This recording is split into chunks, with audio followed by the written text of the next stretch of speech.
I'm a fencer. I'm an athlete. I'm a racing driver.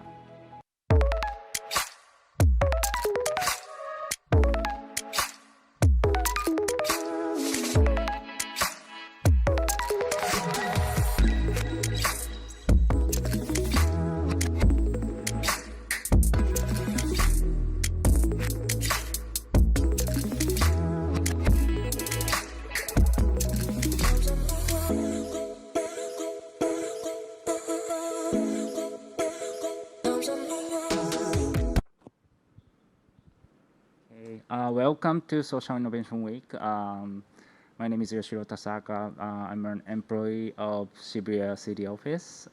Social Innovation Week is the showcase of latest social innovations in Japan. But this particular session is about startup.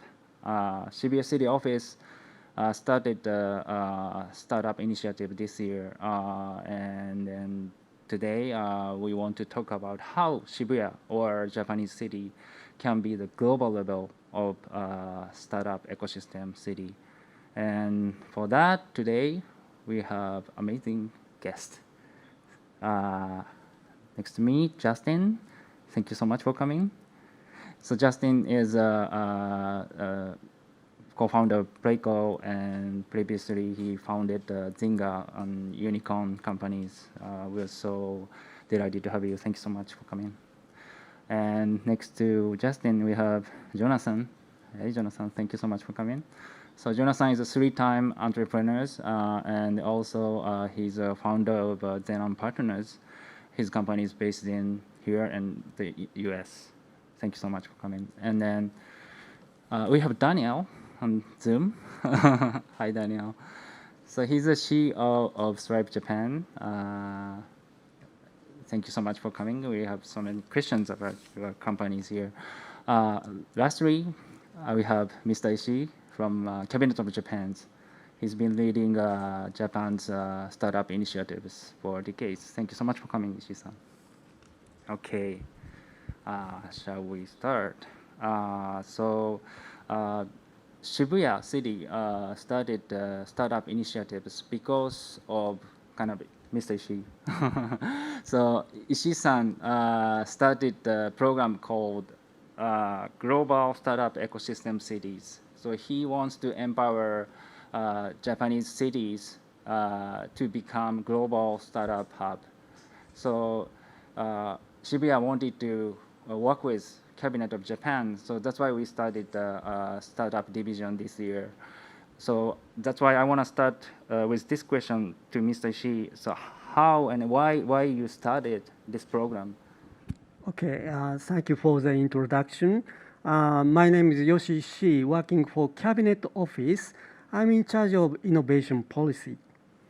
And to solve the social problem and to make brighter society, innovation is very important. And to create more and more innovation, startup is very important because its agility and risk-taking, startup is a really important player for innovation.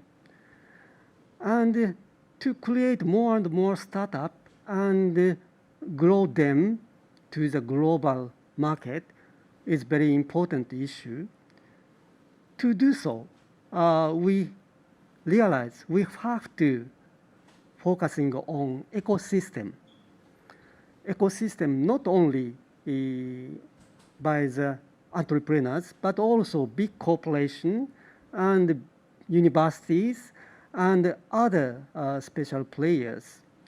And that ecosystem is very important, and city is an important part of the ecosystem. City gathers a lot of innovative people and a lot of investment and a lot of entrepreneurs. And to see the world trend, cities' competition for creating innovation ecosystem and startup ecosystem is getting very hard. A lot of cities tend to focusing on startup ecosystem, like not only Silicon Valley, but also Boston and Shanghai and Paris, Berlin, and other area. It's big competition is happening. So Japanese government realized we have to put our energy more on the ecosystem, especially cities ecosystem to create startups. So we formulated our policy program to select some special cities and put more government support to that ecosystem. That is a basic idea of global startup ecosystem cities system. And we choose 4 global startup ecosystem cities. One is Tokyo. Of course, Shibuya is the central of Tokyo. And one is Nagoya and Hamamatsu, which do have very great manufacturing industries. And one is a Kansai area, which is Osaka and Kyoto and Kobe city. And the last is Fukuoka city, which has a quite active community of startup. That kind of stuff we are conducting right now. And of course, we would like to invite a lot of foreign investors and a lot of foreign entrepreneurs. That is what we do right now. Thank you. Thank you, Shi-san. Yeah, it's so exciting. We just had a session last night. We had 8 other cities startup persons, and then we had a very quite interesting discussions. And Ishii-san, you just mentioned about you want to attract foreign investors and startups. So now we have 2 gentlemen from outside of Japan. So I want to ask questions like simple questions. Why you choose Japan to do business? Maybe start with Justin. Yeah, so for me, the first thing that brought me to Japan was in my previous company, we decided to open up an office in Tokyo. And the reason for that was simple. Japan is one of the largest markets in the world for games. And I knew that before I came, but what I didn't realize was just how different and how vibrant the ecosystem was in Japan. So on the plane ride over to get up to speed on the company we were thinking about acquiring to make that entrance into Japan, I was getting up to speed on all these different things that made the Japanese market unique. And I got to learn about, garakei and the whole sort of culture of innovation in Japan around a very different ecosystem. And for me, that was just one of the most intellectually interesting things I could find, because at that point, my previous company, we'd been very large in many different parts of the world, so Europe and the US and Latin America. And then I was going to this place where there was 1/3 of all the world's social game revenue was made in Japan, but it was totally different. And so my immediate instinct was, I have to figure out why this is happening, what's going on here. And it was like an alternate reality in the sense that it had played out in different directions in so many interesting ways. And so it was like a way for me to explore what could have been, what were the things that I thought that must have been true versus, to finally have a chance to see all the things we thought we did that were absolutely the right way versus the things that we could see in Japan where something different was also working. And so I was fascinated from that experience. And it made me realize that there's a real opportunity in Japan because of these ecosystems that have been built out over time, where people have a very different perspective. And there's a lot of different types of partnerships and opportunities that result from that. And so it always stuck in my mind, if I have the opportunity to go and build a company in Japan someday, it would be a very interesting place to do it. And so I made a point out of returning a few years ago, and that's where we decided to build a company that's remote, but it's also got a very strong base inside Tokyo. Yeah, thank you. Yeah, I want to ask about your new company later, but thank you. Yeah, it's interesting. Some people may be reluctant to jump into Japan because of the difference, but you kind of enjoyed the difference. Interesting. How about Jonathan? Thank you. So I came to Japan 20 some odd years ago as a exchange student for the summer, and I loved my experience, and I always wanted to come back as I got older. And a few years ago, I came with my very large family, and I just thought it would be a summer trip, and we're 4 years later and still here. So my challenge has been learning how I can do the things that I do in technology and investment in the market here. I'd say for me, the thing that keeps me in Japan is the social support as you grow here is really amazing, especially as you have kids and see them through the what's available for them here in Japan. I think it's really remarkable. I think it would have its own interest in attracting people like me to contribute more. Interesting. I mean, I'm Japanese, so I don't know like how we provide social support. It's like schools and like. Yeah, I mean, like everything the is- schools here and just the safety that you get. Ah, I You know, I have children that are younger and older, and regardless of the age, I don't worry about them. They're able to travel freely. They can form their own relationships even throughout Tokyo and get on the train and go on their own. And they didn't have that. They didn't have that ability where we were before. I see. Thank you. Thank you. Daniel, I think your case is different. You came to Japan for study first. Can you explain why you choose Japan? I mean, came to Japan. Sure. I think there's a lot of similarity actually with both stories. I think similar to Justin, the curiosity about Japan, and I think the ability to go deep on so many different things and to learn, whether that's about Japanese language or different parts of culture or history, or even in pop culture, if you're picking manga or anime or whatever it is, there's so much depth to everything. There's just an infinite amount of opportunity to learn things. And then that was kind of what initially really drew me into Japanese culture. Coming over as to study was really just more of an opportunity that was available than anything else. It was a way to get to Japan, which I'd already been kind of come interested in. So I did my postgrad here. And then for that's kind of why I came here. And then for Stripe, similar to I guess with Zynga, Stripe is started in the US and then looked across the world and saw, okay, where are the biggest markets in the world where we should maybe be? And Japan is number 3 by GDP. It's number 3 or 4 by e-commerce market size. So it's just enormous, but it is very complex, and there's lots of reasons why it's difficult to come to Japan. And I think a lot of companies try and enter Japan and fail. But I think it's very clearly a market where we wanted to establish ourselves. And similarly, again, to the Zynga story, it's kind of like an alternate reality in a way. A lot of the things that have played out in other markets, people had not even heard about here. And we might enter the UK or Australia. People already had heard about Stripe and what had happened in Silicon Valley with our company, and were kind of waiting for us. Over here, I think we were really starting from scratch. So really had to kind of build things out from the start. But that was a great opportunity to really learn about ourselves as well as the Japan market and what we really want to do. Interesting. So I'm sorry. What did you study in Japan? Sorry, Japanese. What did you study? I studied at the University of Tokyo, and I did a postgraduate in creative informatics.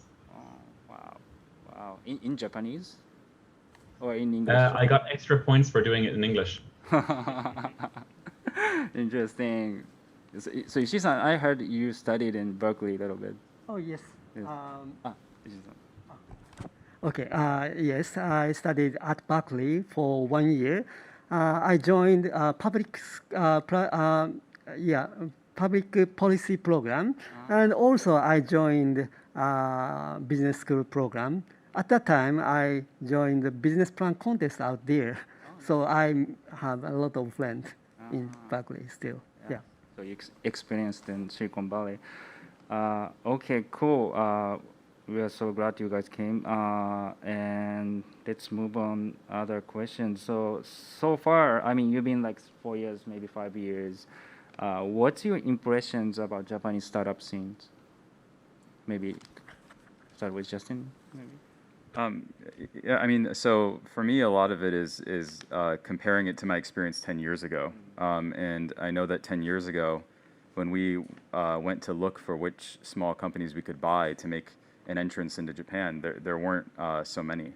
And the entrepreneurs that I met and with the stories they told me and what it took to tell their family they were starting a technology company, these people were far less common than they are now. And I think one of the things that's improved a lot, at least in my experience, is that there's just so many more people now that are interested in starting a company, which I think is great.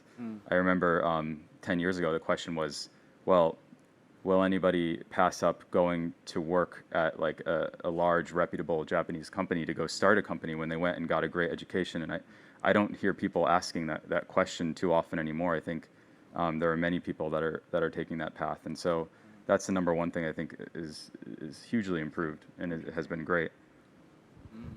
Thank you. Interesting. How about Jonathan? Yeah, so I had the opportunity to live in Ireland in 2007.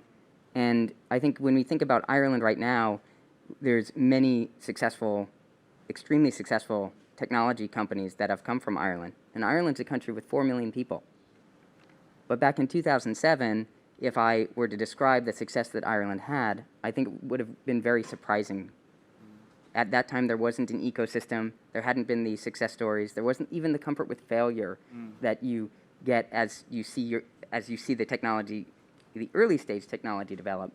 And I feel like in many ways, that's probably the future that will happen here, is that where we are today is just that early point as people come to develop and take more risks. And what has surprised me is that the talent here is amazing. The people that I've had the chance to work with on the technology level, on the operations level, thinking through hard business problems, have been just world class. So the talent is already here, and that excites me. Oh, good to know. Wow, nice. So then, have you invested actually any Japanese companies? I have. Oh, okay. Thank you too. Okay, Daniel. So your companies, I heard the main target of your company is like startups, but how do you see Japanese startup companies? Yeah, I think I like Jonathan's point on comfort with failure. And I think Japan has a history or sort of a culture of maybe perfectionism. And I think we see this in shokunin bunka, these types of things in Japan, which is a big part of why I love Japan. And I think it's a big part of why the quality of life is so high in Japan, and why Japan has been so successful we spoke about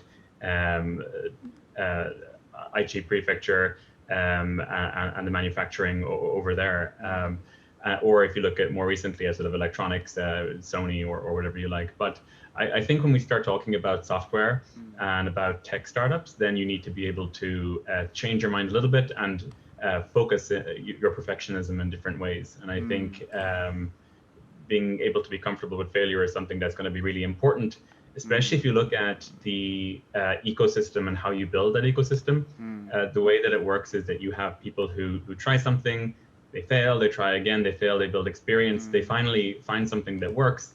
And then after they're successful and they move on and they exit, then they need to become some sort of mentor or angel for the next generation of entrepreneurs, people who are going to try things. So allowing people to be able to learn through those failures is really critical. I think in Japanese or in language learning, I think there's a lot of parallels as well. And one of the things that my Irish Japanese teacher taught me that has stuck with me, she always said, if you're going to make a mistake, make it loud, because then you'll learn from your mistake. And I observe as well that people are often afraid to make mistakes in, for example, English. And I think being comfortable with making those mistakes and understanding it's part of the learning process is critical for so many things, from everything from business to language learning. Interesting. Thank you so much. By the way, Daniel, you are from Ireland. Yes. And then Jonathan, you wear green shirts. It's because you kind of show your love toward Ireland. Anyway, so it's interesting that you mentioned about kind of mindset. Ishii-san, like why Japanese people are kind of afraid of failing or like protectionism we have like.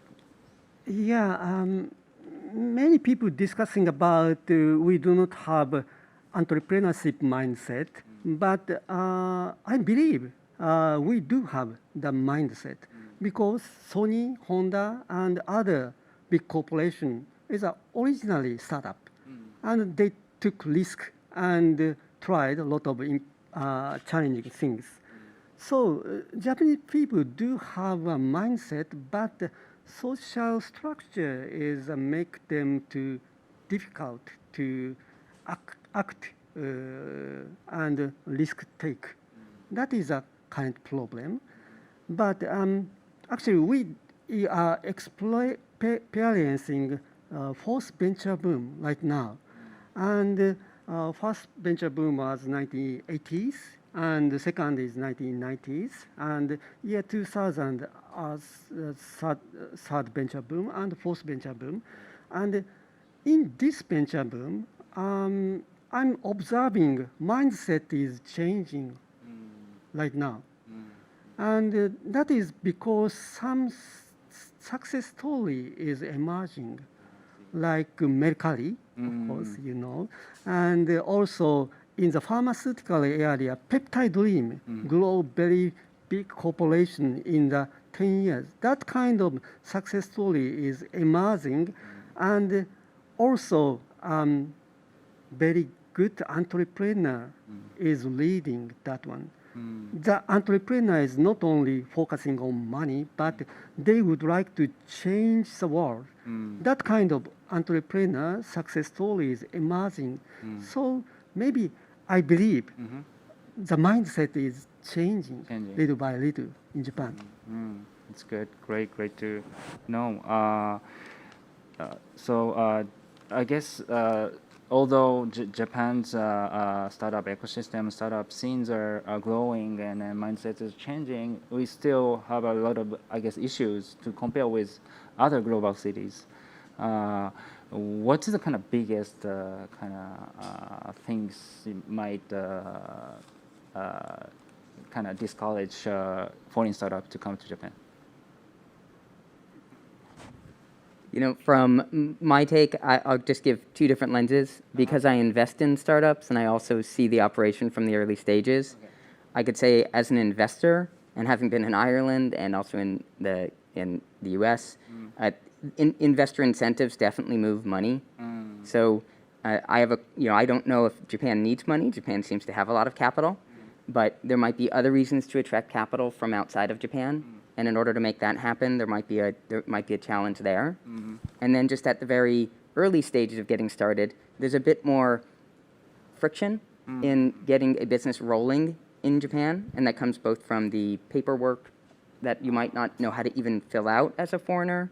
And I guess if you're that I experienced, but if you're a domestic, you might have you get put in a different lens when you're a startup, when you don't have existing proven accounts, when you don't have large amounts of capital, when you're not already an operating concern. So the question is, how do you get there from here? I see. Thank you. How about Daniel? What do you think?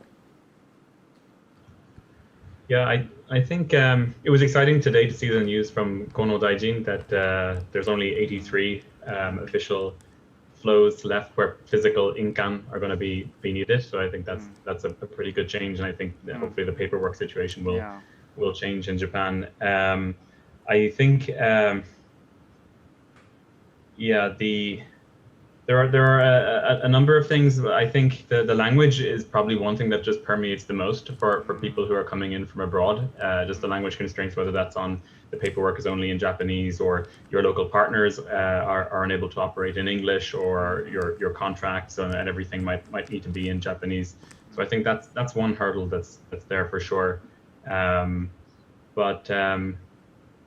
Yeah, I think I would probably put it down to a couple of those. I guess the paperwork, the processes that have to be there, and the language issues that permeate across. I see. I guess it's related to the language issues as well. But as I said earlier on, if we think about expanding to the UK or to Australia, there's a level of our brand or our product that automatically translates to those markets. Whereas in Japan, there is no brand that sort of naturally translates from the Anglosphere. So you have to kind of start from scratch on building your brand. And because trust is so important in Japan, whether it's finding a partner or having people get the confidence to buy your product.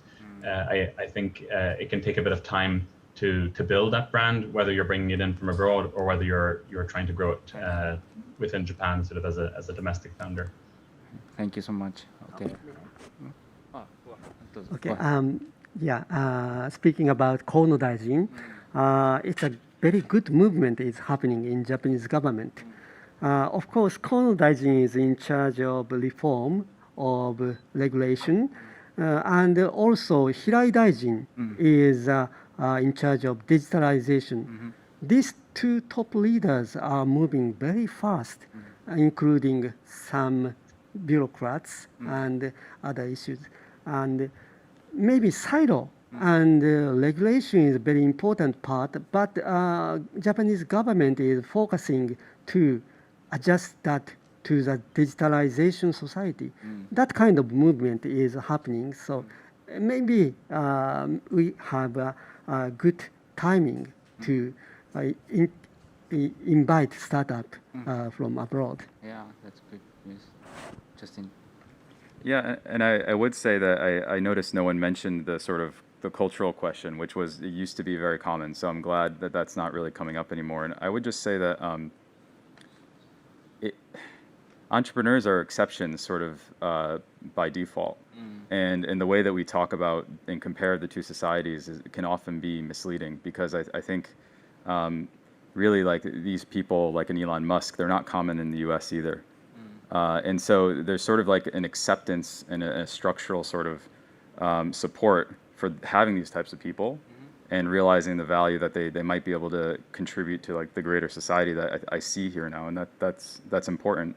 I would say like on the challenges, one thing we've been thinking a lot about is just on the HR side, which and more specifically like the laws with relating to hiring people in Japan. And one reason that's become more important recently is because there's an opportunity to bootstrap getting more talent, working with more companies in Silicon Valley and other countries, because coronavirus has made many companies shift to a more distributed workforce. And so language is a part of this, and the other part of it is, well, how do I legally employ somebody in Japan? And so if you can solve those two pieces, I can find someone who can speak English, who's an engineer, and they're great. Well, then I can employ them from anywhere in the world now. And that person, if they're working for any other company that has, you know, some great learnings that they can pass on to them, that's going to become part of the startup ecosystem in Japan. And so what we saw with Ireland, to go back to Jonathan's earlier point, was my company, my last company, we established a large office in Ireland because of the tax incentives. And early on, it was just sort of like focused around customer service or IT or some other set of services that weren't seen as central to the company. But they were getting all these large offices of Silicon Valley companies established there, and then more and more of the functions started trickling into Ireland, and they started to pass that around to the next generation of companies. And so I think if there's one silver lining to coronavirus, like it's terrible, obviously, in general for almost everyone. But I would say that like it really does open up the opportunity for people to be thinking about hiring a distributed workforce, and there's an opportunity for Japan to be putting people who are able to be part of that out there, and making sure that they're getting hired and integrating with these companies. Interesting. So you just started your new company, but kind of how many people are outside of Japan? Like, interesting. Well, we maybe we're leaning really hard into this right now. So we've done most of our growth over the last year. So we have about 80 people, and you know we have fewer than 20 in Japan, and or maybe around 30 in the U.S. and then sort of 30 just in many different countries around the world. And we have local employees, so hiring in Japan is still a little complicated for us. But I know a lot of portfolio companies and the investments I've made, they would love to have great English-speaking engineers in Asia, and I'm meeting those people in Japan. But the idea of even getting through Japanese labor law is very, very complicated. And so one of the things we've been thinking about is how do you make that scalable? I see. Like it should be good for everybody that people are getting hired in any country. And you know, we've started to think about like, are there ways to solve that problem, because it's one that we're facing. I see. を石井さんどうしましょう。 Okay. Yeah, regulation and laws about hiring and firing is a very big discussion we are now conducting. But still it's quite difficult to solve that problem. But we would like to try and continue to trying. And also tax incentive is very important, we realize, but kind of structure of tax system in Japan is very difficult. So still that is struggling point. Hiring, labor regulation and tax issue is very important. We recognize and still trying. Yeah. Do you think, Ishii-san, maybe you can adopt new kind of initiatives only in Shibuya, like a tax or labor law? Yeah, maybe we do have some program concerning special district named Tokku in Japanese. So we can deregulate in special area that we can do. So we would like to think about that. Sounds great. Please. Yeah, and just to echo, if there were a deregulated area, I think that would be extremely attractive for many reasons. And it's not the hiring and firing even that can be complicated, because often these are engines of growth and employment, but it's even the little details that are different from our experiences in the West. And one example might be the way you structure a bonus might not work in a Japanese employment contract. And as an entrepreneur, we wouldn't know that necessarily. And then even starting down that avenue and finding the resources to replicate our goals are sometimes a lot more friction than we would otherwise have. But it's not necessarily the hiring and firing. The firing part, I know it gets a lot of attention, but I actually think that that everyone is really okay with. We do the right thing in our industry, and it's more just the tactical things of as you're going and being successful, like Justin is experiencing. Yeah, I think so, yeah. And concerning special district, Fukuoka City is leading that activity. I see. Maybe 10 years ago, Mayor Takashima started that initiative, and they announced they would be a startup city, Fukuoka. And they actually really introducing a new tax system, reducing national tax and reducing local tax in that special area. And also they are conducting startup visa system, and they supporting foreign startup right now. So that is a good leading example in Japan. Yes, yeah, we pretty much learn from Fukuoka, and then we hopefully have a startup visa soon. Yes, great. And I want to ask about Playco. So maybe many people want to ask, but how could you raise 10 billion yen? Well, I mean, I think the funny thing about Playco is it seems like an overnight sort of success, because we didn't announce the company until we announced the funding. And so I think the reaction is wow, that happened really quickly. From my experience working with Michael and our other founders, we've known each other for a decade, and we've been working on these types of problems together or separately for a very, very long time. So it feels like a much longer, painful journey.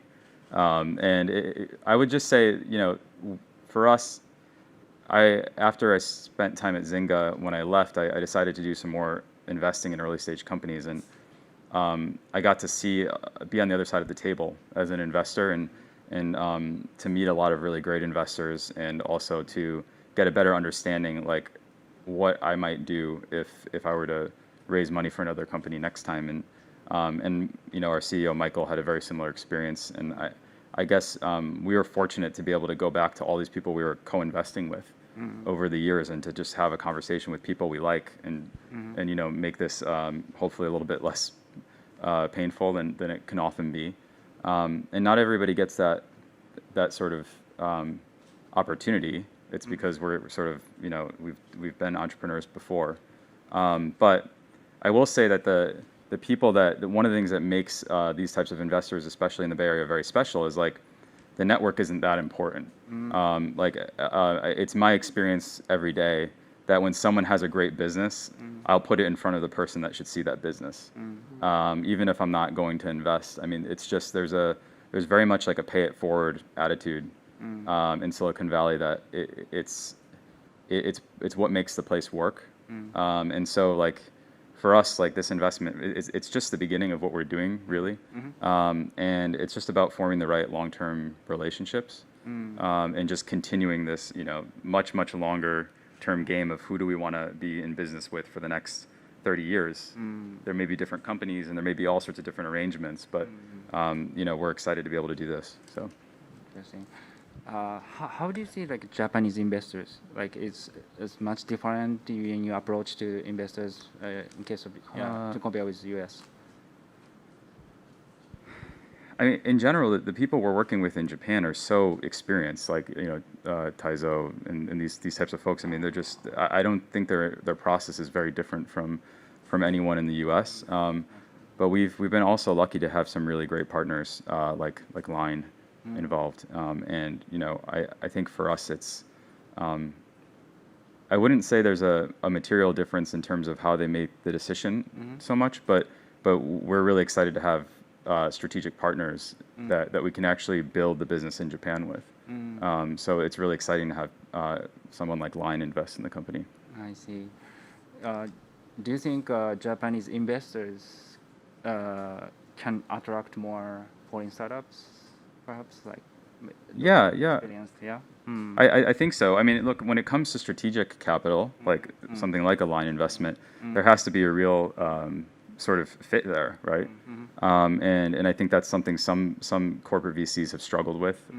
But there's more and more opportunities for companies to collaborate on different dimensions. And what I would say is like I've been trying to bring companies from Japan to some U.S. investors and vice versa. And it's worked out in both directions. So I've been able to help entrepreneurs do that. So it's definitely something that's happening. Interesting.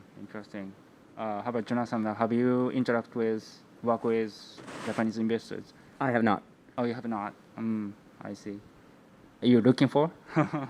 I mean, I get the sense that as Justin said, in the U.S., if someone came to me and asked me about a business idea and the funding, I have a infinite source of funding avenues for them, depending on what stage they are in the life cycle of their business. And I have my own direct connections, and even I would help them start from scratch if they were trying to build their own network.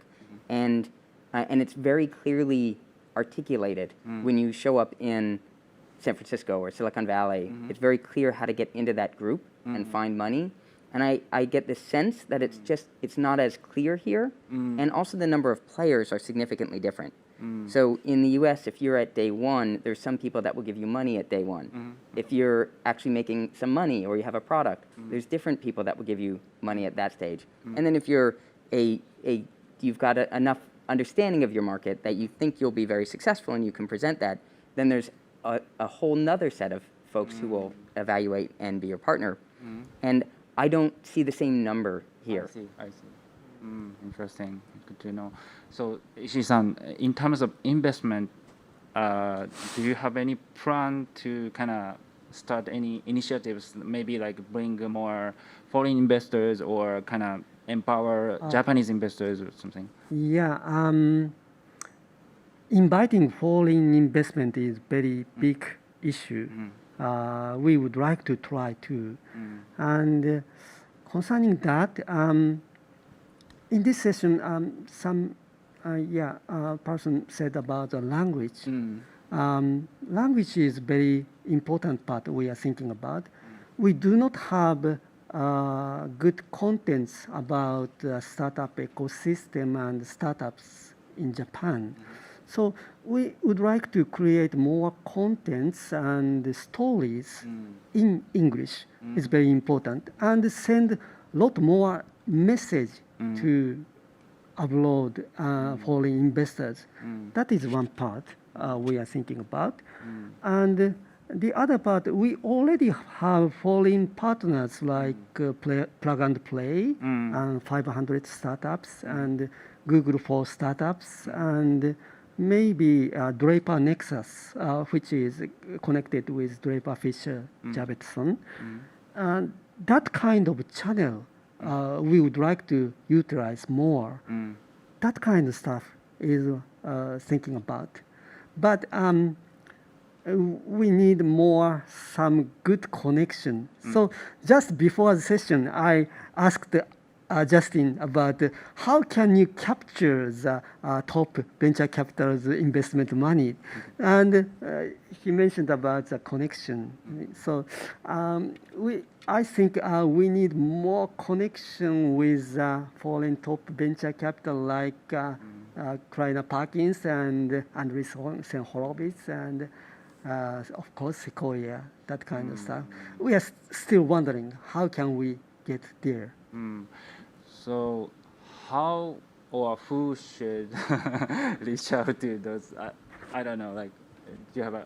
Well, I mean, I think if the best way is for someone to have skin in the game, right? So, like, for companies that I've invested in Japan, I've made these introductions. I think one thing that's in some cases it's played out as well. Like, there was a company where a founders fund invested in their most recent round, and that was a pretty big news. So, I guess what I would say is there has to also be a fit. To Jonathan's point, each of these funds has a different area they focus on and stage, and the stages in Japan are actually quite different than the stages in the U.S. In the terms of like how long till liquidity or an exit for the business and how much capital is required. And so even one challenge is not that there aren't great businesses that you can put in front of people. It's just that there are some they're thinking, well, what is a Series A for me?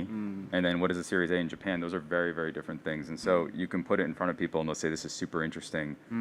But like our fund can't really figure out how to make the math work for us. And so having enough conversations where some funds are playing like a bit of a longer term game and they're saying like the math doesn't really work in the particular fund. It's not going to be like our US investments, but there's going to be some opportunity for us to invest more later and play this a little bit differently. I think that's important, and it's starting to happen because the world is very, very overinvested in markets like the U.S. and China and India when it comes to venture capital. And some people who are just looking at this from a numbers standpoint, the sort of dollars of venture capital per GDP, Japan is underfunded by something like 10x, right? So if you are looking to make money by being contrarian, Japan is like one of the best places in the world you can be investing, I think. And so people that feel that level of competition, they're starting to realize that it's an interesting place to be investing. The tough part for them is just to have somebody they trust to help them navigate and get into it. I see.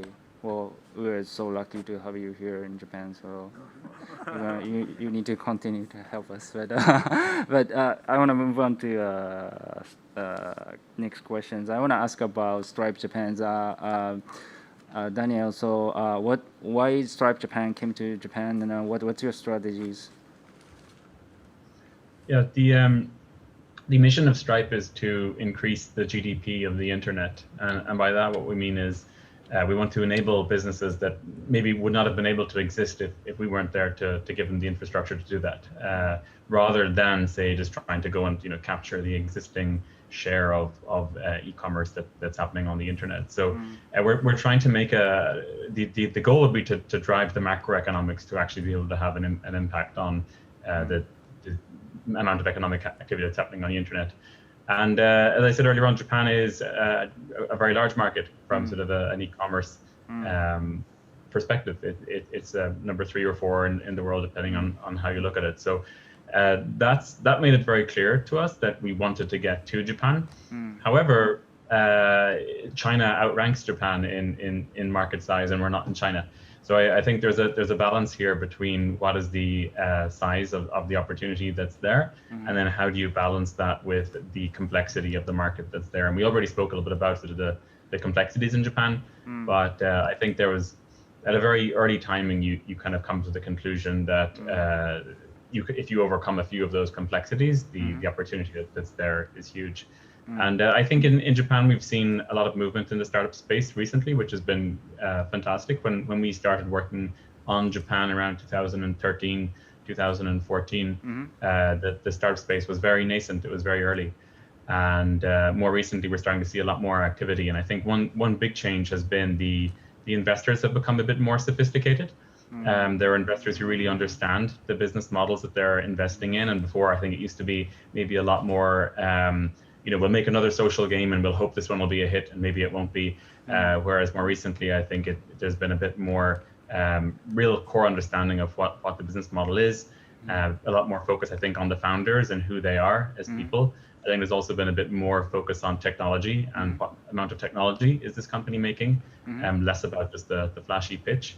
So I think that's fantastic to see, and I think we've seen that in our business as those startups who we started talking to when we started coming in have grown with us over time. Cool.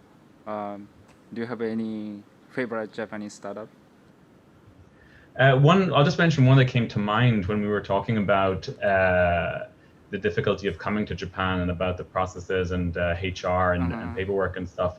And I was thinking that companies like Smart HR would be really helpful there for people entering Japan, because they're turning a lot of those processes into SaaS. And I think that's kind of what I think one reason why that feels very comfortable or associated for me is because for Stripe as well, we're trying to take these sort of complex problems that were very much offline in the payment space and try and bring them to something that's available as a SaaS product, available as an API. I think Smart HR is doing some similar stuff there, and we've been working with them for a few years in that. So I think that's one that comes to mind. But there's so much opportunity out there for entrepreneurs in Japan to get started with these businesses. I think once you get into the later stages, then you start to run into challenges. I think where Jonathan mentioned, the different stages. I think Japan is in recent years developing quite a strong set of investors and funds for the earlier stage companies, but for the later stage companies, I think we still have a bit of a way to go. Interesting. How about Jonathan and Justin? Like, have you found any Japanese startup can compete with global startups? I mean, I think what's happening right now in Japan is that there's a lot of white space. There's whole segments that we know should exist that haven't existed yet.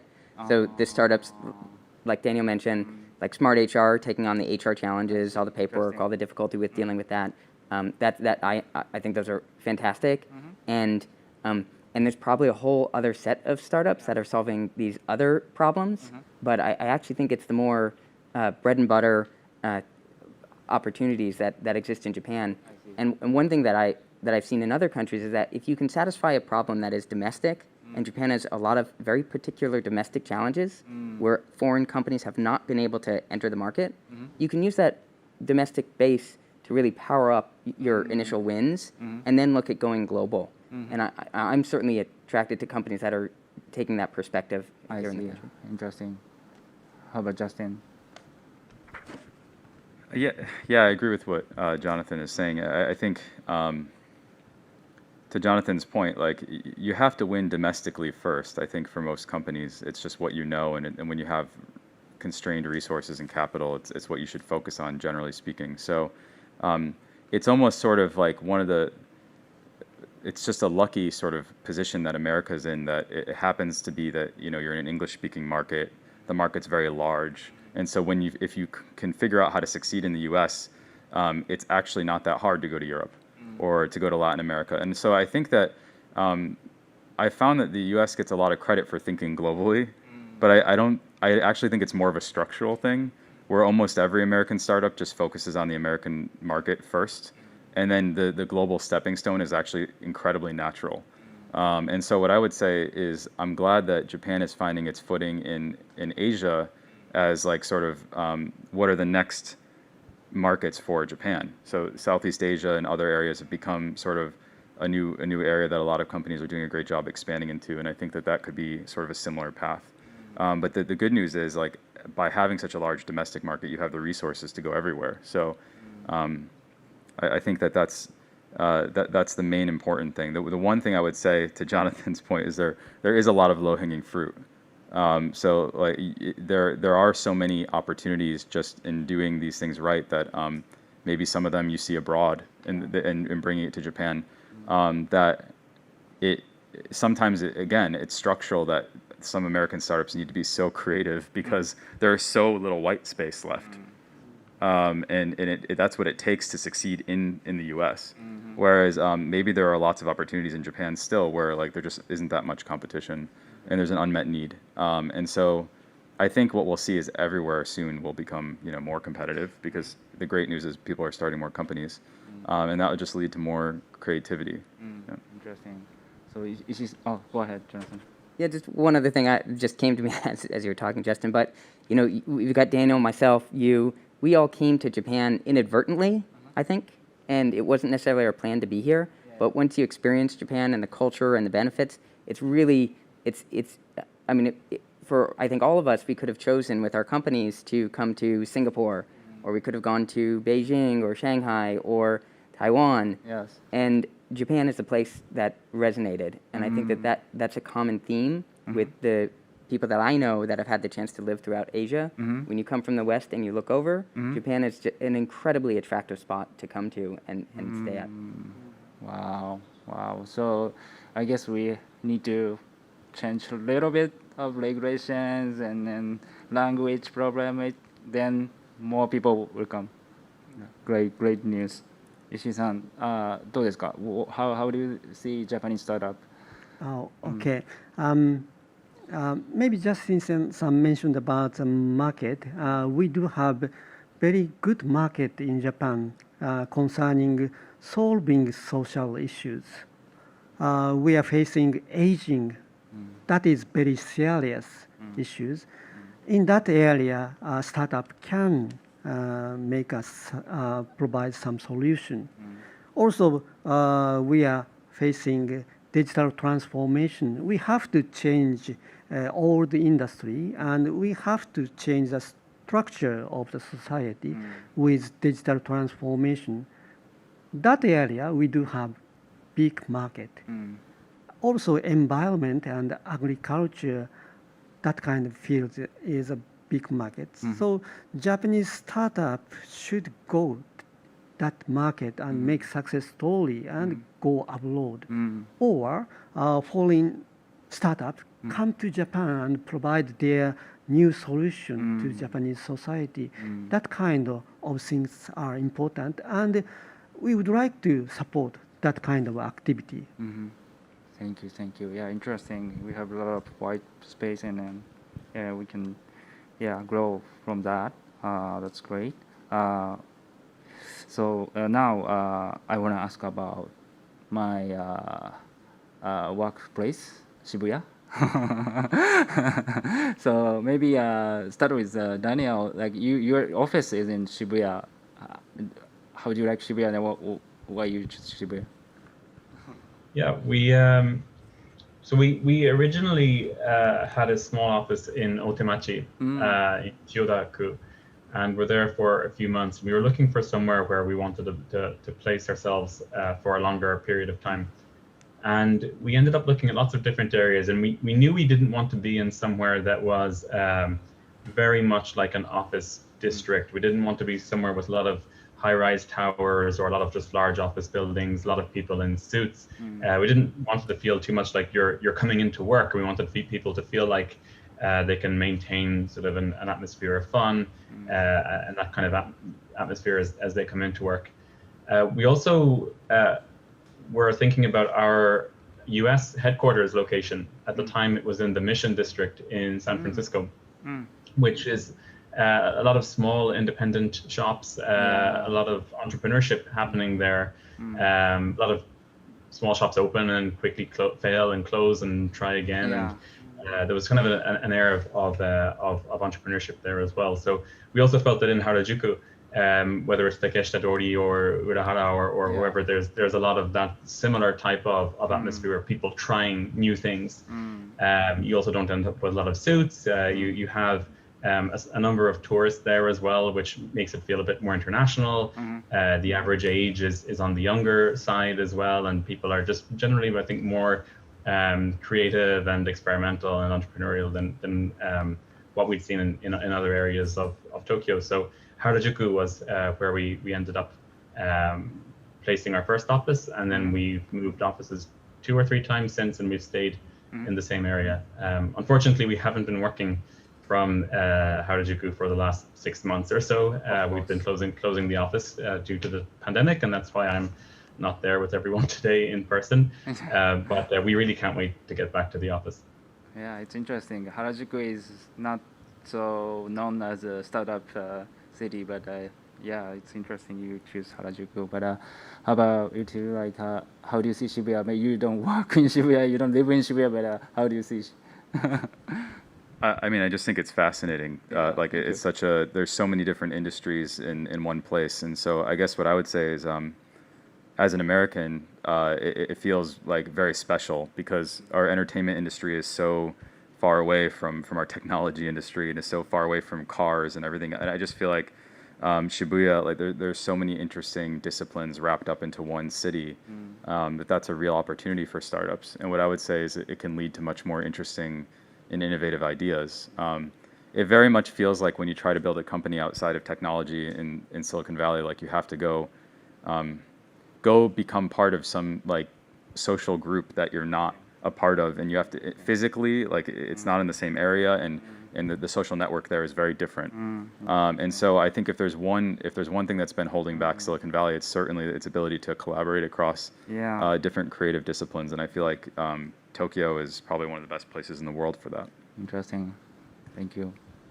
Jonathan, you do you have any? Right, I mean, so I'm sort of a creature of being by default. When I came to Tokyo, I found one area that met my sort of personal needs, and so I built up what I do nearby. But there was no reason for me to go somewhere else. So I think if there was I didn't see a community that was dense, that had the startup environment, that would be helpful for me to attract other people and come in more contact with people in the ecosystem. I love the idea that could exist here.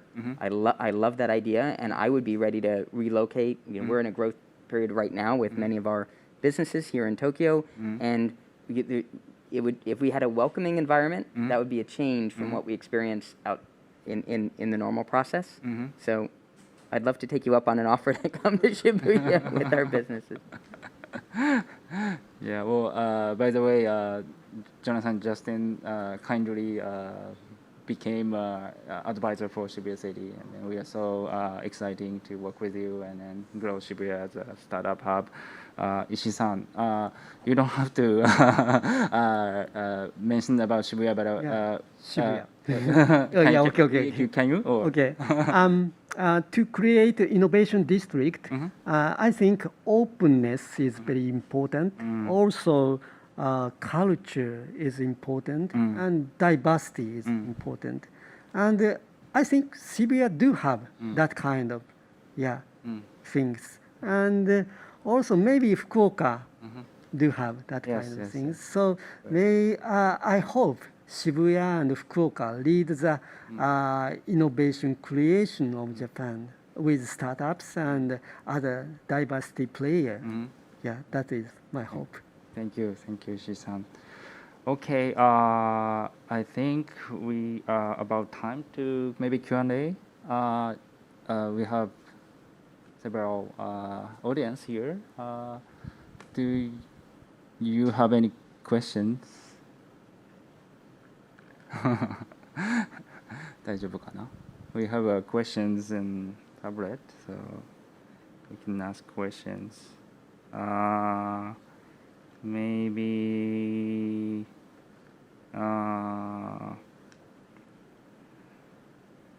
okay.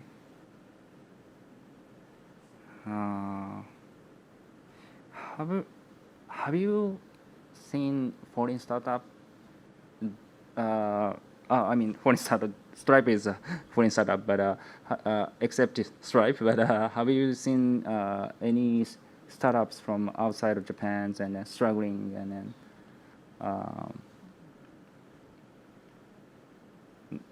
not being successful, maybe. Struggling? Struggling. I mean, I think In struggling is the default sort of mode for a startup, I mean, in my experience. like not. It's very famous. For example, I'm very successful in the U.S., but I came here and. Well, I mean, I can speak to that on my previous company for sure. Really? I mean, I guess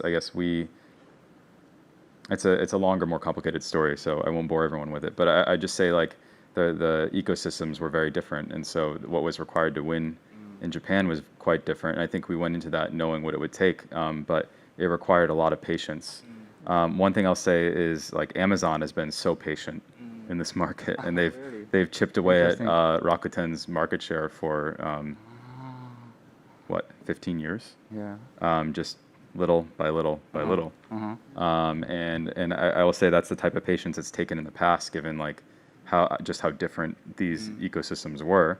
I think today, the fact that we're all using the same two mobile OSs as the rest of the world actually has removed a lot of the barriers. And when we look at an app like TikTok coming from China, if you asked people 5 years ago, would the leading consumer app in the US be made in China, there wouldn't be a single person who would say yes. And now that's opened, I think it speaks to just the fact that there are no gatekeepers anymore for these markets. And so when I think struggling in Japan when it comes to finding the consumer is just your limitations are just your own ability to understand the market and to execute on the opportunity. There's no one stopping you, at least on the consumer side, from going and doing that. So there's never been a better time to enter Japan in that sense. May I? Please. And actually, I have some discussion with foreign startups, which is invited by Plug and Play in Japan. And they all complain about the slow decision making of the big corporation in Japan.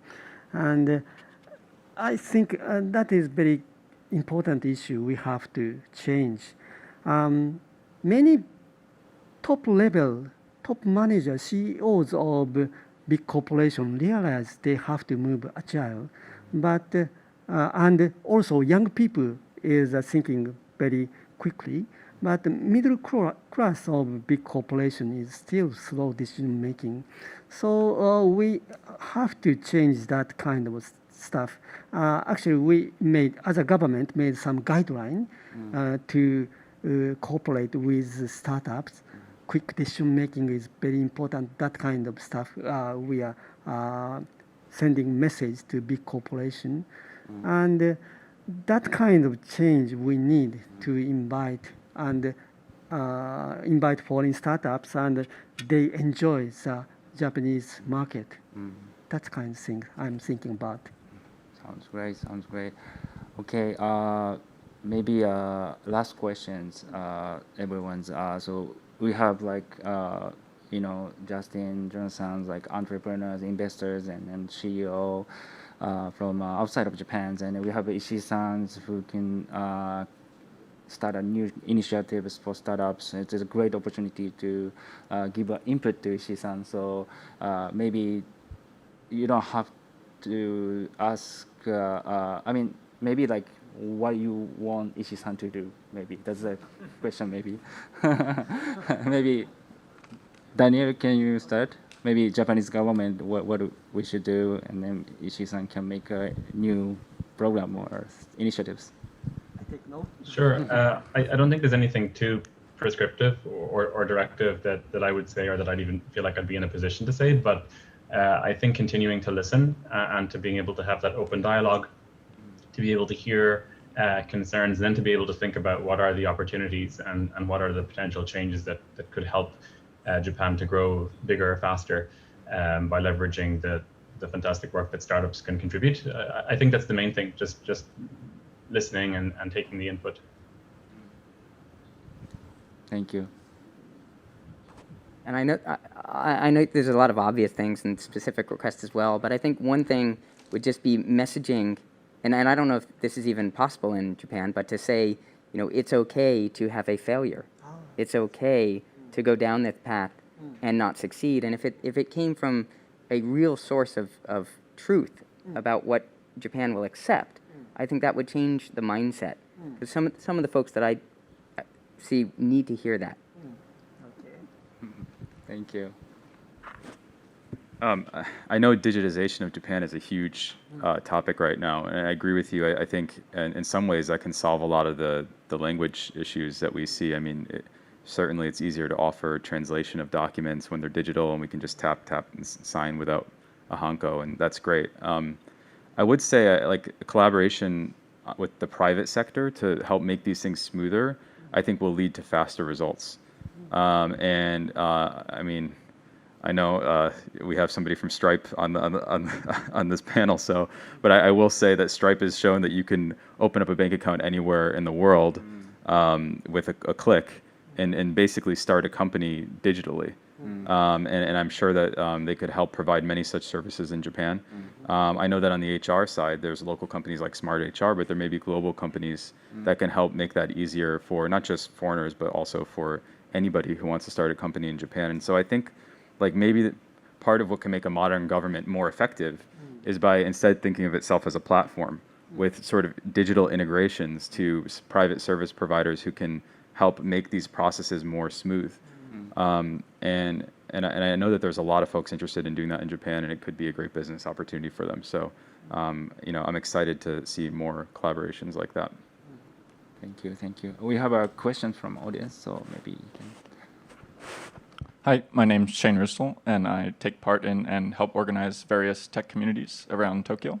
And I wanted to speak a little bit to individual international entrepreneurs coming into Japan. And one thing I've noticed over and over again is the difficulty around visas.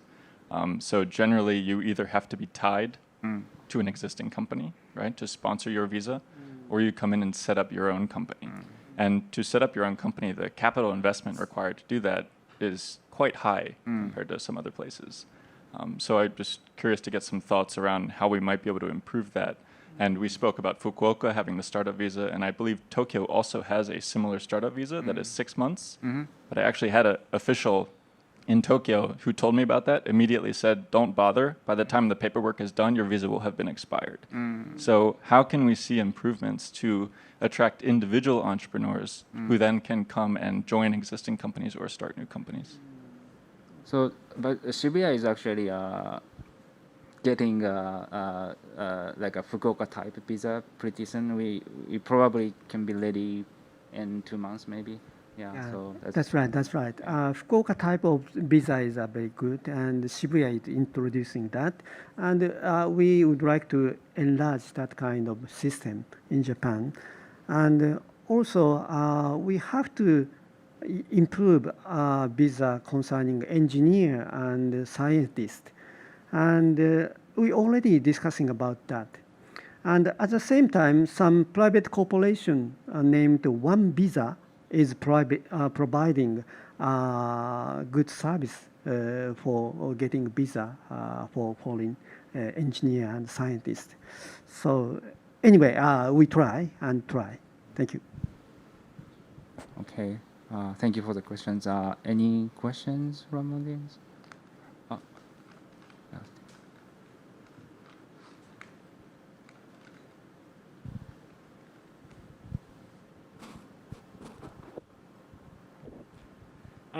Hi, my name is Steve Park. I'm actually working with Justin at Playco now.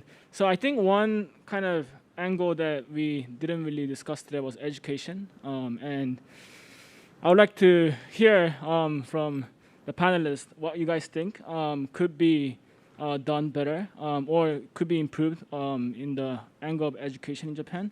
Looking at maybe what you guys experience in overseas, and like especially for young generation, like elementary, middle school, high school, I guess. Like what can be done? I mean, as a foreigner arriving here for a few years, I'd like to make this very tangible.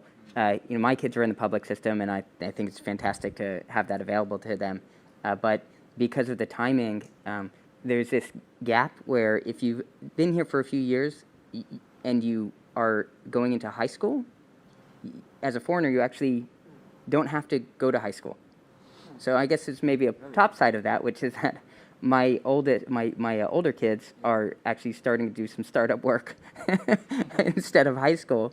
But I think like that to me is like a very specific example that highlights the whole system is not really maybe as able to accommodate folks that come in.